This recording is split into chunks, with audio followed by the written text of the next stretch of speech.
Pastor's Heart and Dominic Steele, and today in Reconciliation Week, judging the Macquaries, justice and mercy in colonial Australia. And just before we come to our guest, Peter Adam, I wanted to say you can subscribe to the weekly The Pastor's Heart email that we send out every time a new episode drops.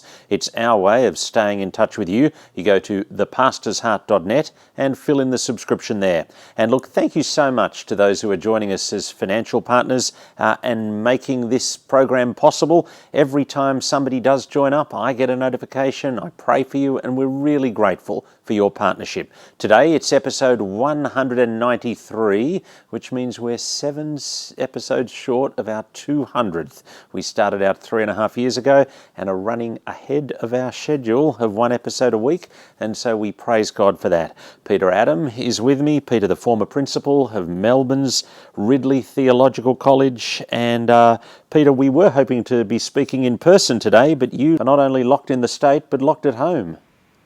Yes, that's right. It's happened very quickly, as these things do, but I'm glad it's happened, and I'm trying to obey all the rules, and I'm not actually wearing a mask at the moment, but I think that's okay. Yeah. I think if you're at home and it's just you at home and it's just us talking, it's I think okay. it's fine.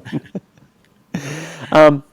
You put me on a couple of weeks ago to this new book, Judging the Macquaries by John Harris, which I took with me on holidays 3 weeks ago to read and just found fascinating. The line on the back says, "The characters of powerful people in colonial times have been brought into sharp focus by the Black Lives Matter movement, particularly their attitudes and actions towards slavery and indigenous people."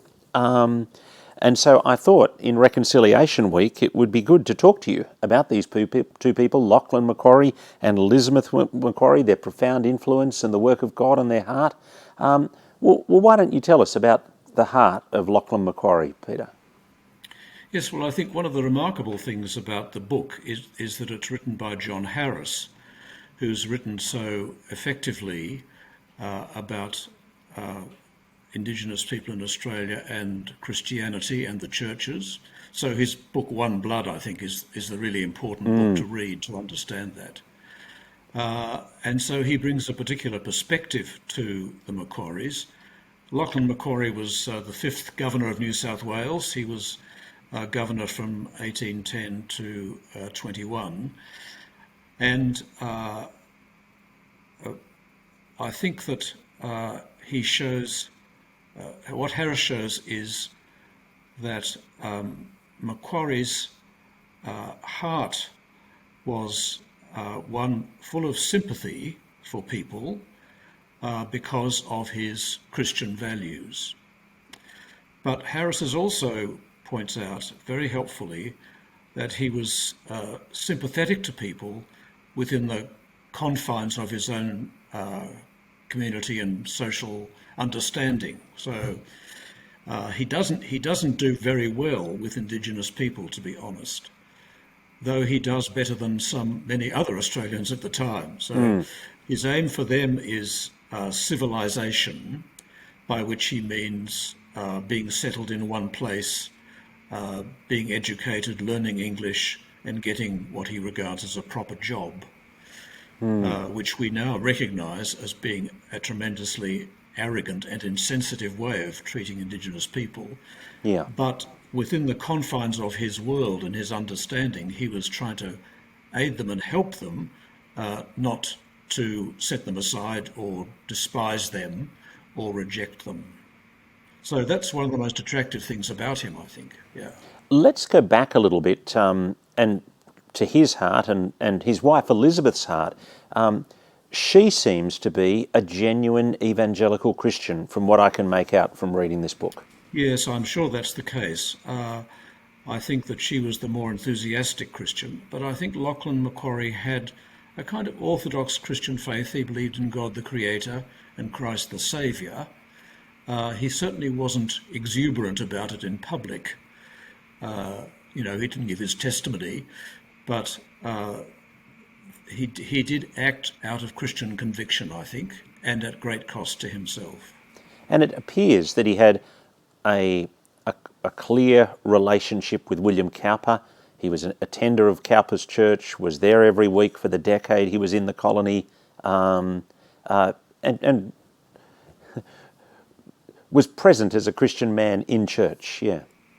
Oh, absolutely, yes. I mean, that was partly his duty as the governor, but I think he would have gone to church wherever he was. Mm-hmm. And of course, he was influential with Elizabeth in starting the Bible Society in Australia. So that shows a commitment.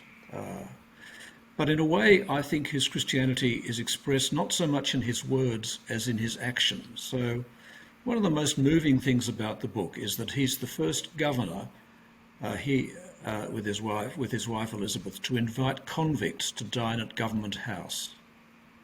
That's a spectacular thing to do when you're there as the governor and you've got the army under your control and the free settlers to keep happy. And he did that because he believed that transportation was the punishment. They had been punished, and there was a possibility of redemption.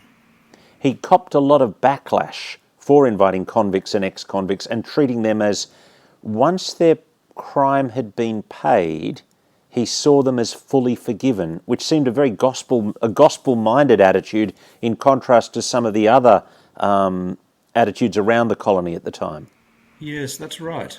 Well, he thought I hadn't realised till I read the book that transportation was regarded as merciful because the other option was being hanged. So it was either death or transportation. And he thought that transportation was the punishment. And then if convicts were of, sound character and so on, and many of them were of sound character, then they could be emancipated or set free and then regarded as equal citizens. And there's a line here where it says, I think his predecessor Bligh released 2 prisoners during his term as governor, and Macquarie released 3,000 prisoners during his term as governor. That's right, yeah. Which fits in with that sense of mercy. And justice as well, doesn't it? Because if they've paid their price to society, well, then you treat them as ordinary people, as we do. People go to prison for something. When they come out, they're not regarded as second-class citizens. And yet he was strongly criticised for that by the chaplain, Samuel Marsden, and also, I think, the British authorities back in the UK. Yes, and by the free settlers like the MacArthurs. They didn't like it at all. One reason for that is that so many of the free settlers, and indeed Marsden himself, depended on convict labour. And so once a convict was emancipated, then they weren't available to provide free work for the settlers. But it was also a class thing. So Samuel Marsden in particular had a very strong view of a class society, and because he was a magistrate and senior chaplain, he was part of the gentry, and the convicts were lower down the social scale, particularly if they were Irish and Catholic, and so they should be kept in their place. And in pushing back against that, Macquarie is extraordinarily ahead of his time. He is, exactly right. That's quite right. Now, of course, the background also is the French Revolution. So the French Revolution made some British people feel that we have to keep the class system in place, otherwise the whole thing will collapse. But Macquarie was very advanced, wasn't he, as you say, in thinking that if people have paid their debt to society, if you want to use that language, then they should be treated as respected citizens. Now, I noticed, well, let's talk about the indigenous people now and his treatment of indigenous people, because he really was quite radical for his time. He set out to learn their language, all sorts of things. Yeah, that's right. And he did his best to protect them, though there was one regrettable occasion in which he ordered an attack on them, which was dreadful. But his general policy was to civilise them that is, according to European standards, and to help them to integrate into the British society. But he did regard them as under the protection of the empire, of the British government, rather than savages who were not under the protection of the empire. Peter, I want to talk to you in a moment about that tragic incident that you alluded to a moment ago. But first, in terms of his overall attitude to the indigenous, I'm just picking up on a quote from page 364. Unlike many in the colony and many who would follow him, Macquarie recognised that Aboriginal people had been dispossessed. That's an extraordinary statement from somebody as far back as the 5th Governor of New South Wales. That's exactly right. That's quite right, yeah. And I think it's interesting because that view was around in England, though it wasn't the majority view, if I can put it that way. But it's encouraging to know that it was around in England at the time and that he held that view. I mean, it's perfectly obvious from our perspective, but as you say, it wasn't a common view at the time. It does go on to say, he goes on to say that there's a point when the governor's role is to grant land, give land grants to people, and he gives land grants to some of the indigenous. And the quote that follows in this paragraph is, the irony never occurred to Macquarie that he was giving land to people from whom the colonialists had taken the land in the first place. But he did give the land. Yes, which was better than not giving land. Yes, that's right.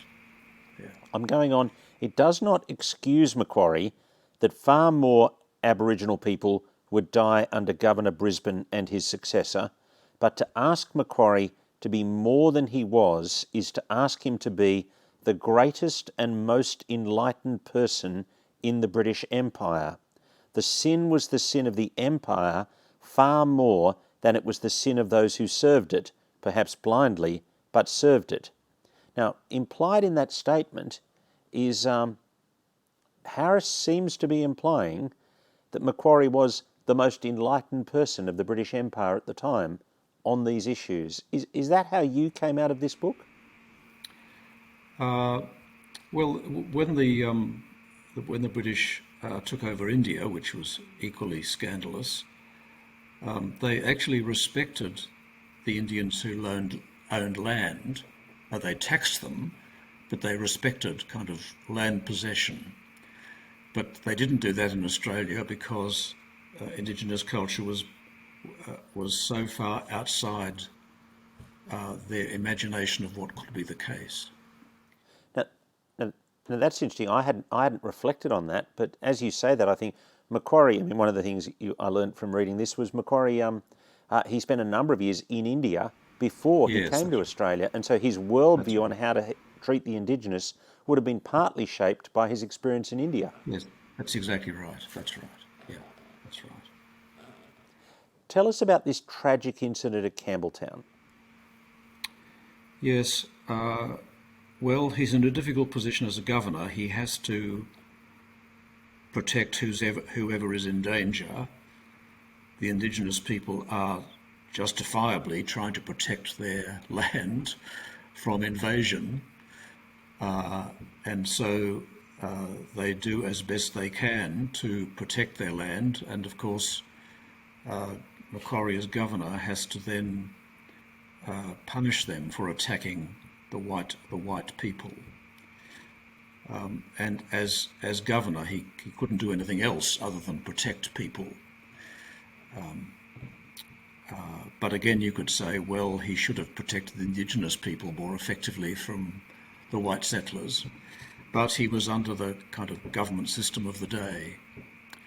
And I think your point about a sin of empire is very helpful, because the sin of our community or our society is a sin which is very hard to recognise because it's instinctive to us. It's automatically just part of the air we breathe. And that's as true today as it was then. But we'd have to say that, in Macquarie's defence, that he was on the more enlightened end of that spectrum than the view which regarded indigenous people as savages or animals. He certainly went out of his way to learn language, to communicate, to have relationship. That's right, yes. And the moving thing is when he's leaving and he does a tour of the colony, how many indigenous people come to say a formal goodbye to him. So their relationship with him was not soured. I think they instinctively saw that he respected them. Now, I think for me, I mean, the title of the book, Judging the Macquaries, but you could almost equally say Judging Samuel Marsden in this book. And it's a very harsh verdict on Samuel Marsden. And in terms of my reading around, and I've done much, much less in this than you've done, I know, but I'd always been wanting to give Marsden the benefit of the doubt, but I find it difficult after reading this book. Do you want to give us your take there? Yes, well, I reread Yarwood's biography on Samuel Marsden just to kind of get another viewpoint. But I think it's really sad that despite his ministry energy and despite his great reputation for evangelising or beginning the evangelisation of New Zealand and his concern for evangelisation in the South Pacific, he didn't do so well in his home ministry. And I found this really haunting because Harris makes it clear that he didn't engage in sexual sin. And our news at present is full of the sexual sin of pastors being their undoing. And it struck me that Marsden is a very instructive example because he didn't engage in that kind of publicly scandalous behaviour, and yet his ministry was undermined by, the way he conducted himself. And extraordinarily, I think, that he had such a low view of the possibility of redeeming convicts and indigenous people in Australia. You'd think a gospel man would believe that no one was beyond the power of the gospel. It's the power of salvation for all who believe. And yet he had this blind spot about indigenous people in Australia and blind spot about convict. That's an extraordinary situation to be in for a man who claimed to be and was an evangelical, I think. What do you make of Marsden's faith then? Well, I think there was a dislocation between his evangelical faith and his involvement in and commitment to the class structure of British society. That is, his evangelical faith was and conviction about salvation for all was blinded in a sense by an overcommitment to the class structures of his day. And so he's often writing about the deplorable behaviour of people in Parramatta and how sinful they are, partly for the purpose of raising money from England and continuing support from England. But you'd think he'd say, well, they are extremely sinful, but here is the hope of the gospel, and we're praying and working for their transformation. And we've seen some transformation in X, Y, and Z as they have come to Christ. That's exactly you'd right. hope Yes. he would be preaching that and saying that. That's right. Yeah. But his condemnation of sin was about the lower classes' sins, not the middle class sins. That's right. And I came out of the book thinking of him as, I don't know, Machiavellian, mischievous, and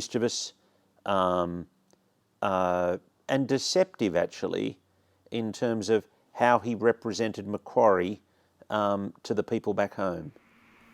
Yes, well, I think that the heart of that was he had a highly inflated view of his own significance in the gospel economy of the South Pacific. he thought that he was the clue to, that ministry. And, to be fair to him, that's how he'd been sent off by the evangelicals in England. He was the man, the great bearer of the gospel. And so in order to promote himself and say how well he was doing, he had to lie about what was actually being done. So he lied about his ministry to indigenous people, which was non-existent. And he had to attack Macquarie in order to inflate his own importance. So one easy way to make yourself look important is to attack other people and criticise them. And I'm afraid that's a very human foible, but it's one that evangelical ministers can fall into as well, and Marsden did.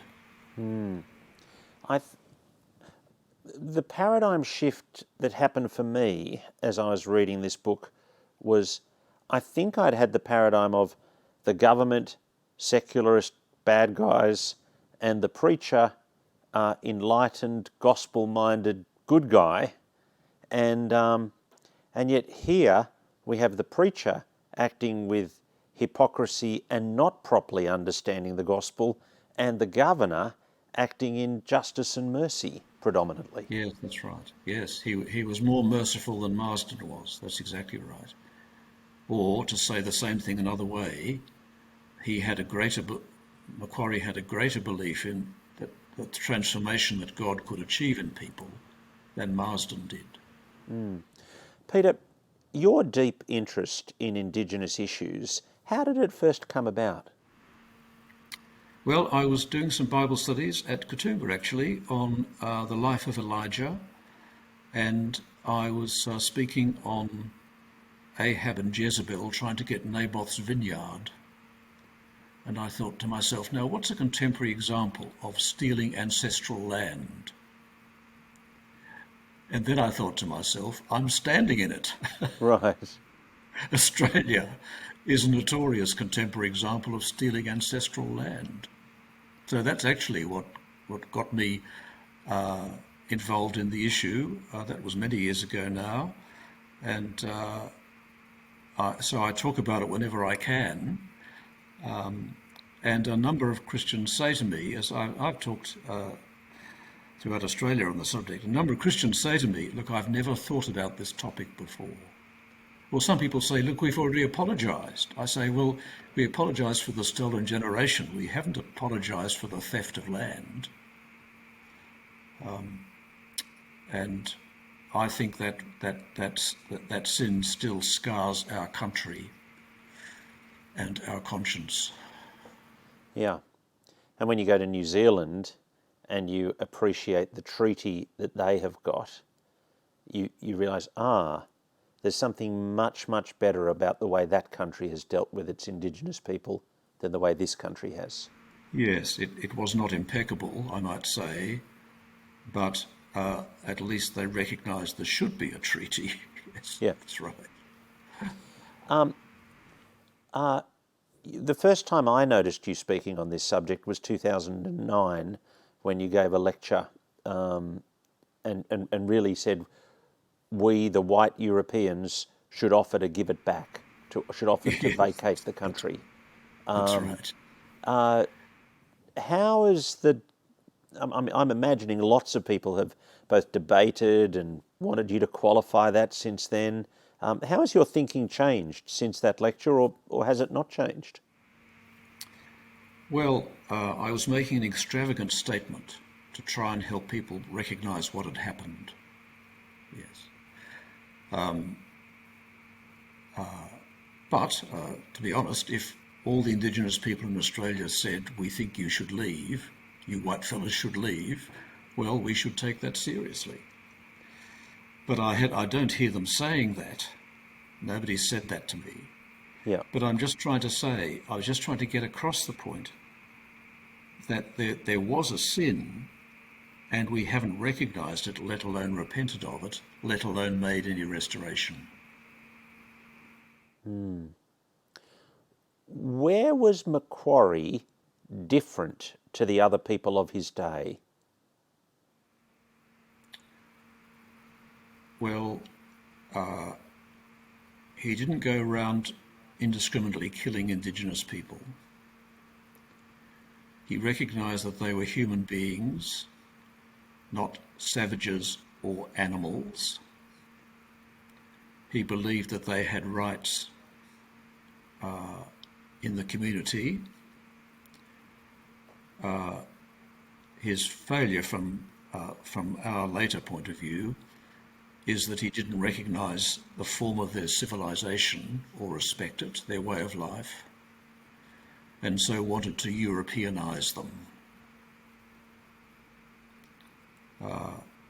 But I think within the severe limitations of his age, he wished them well rather than ill.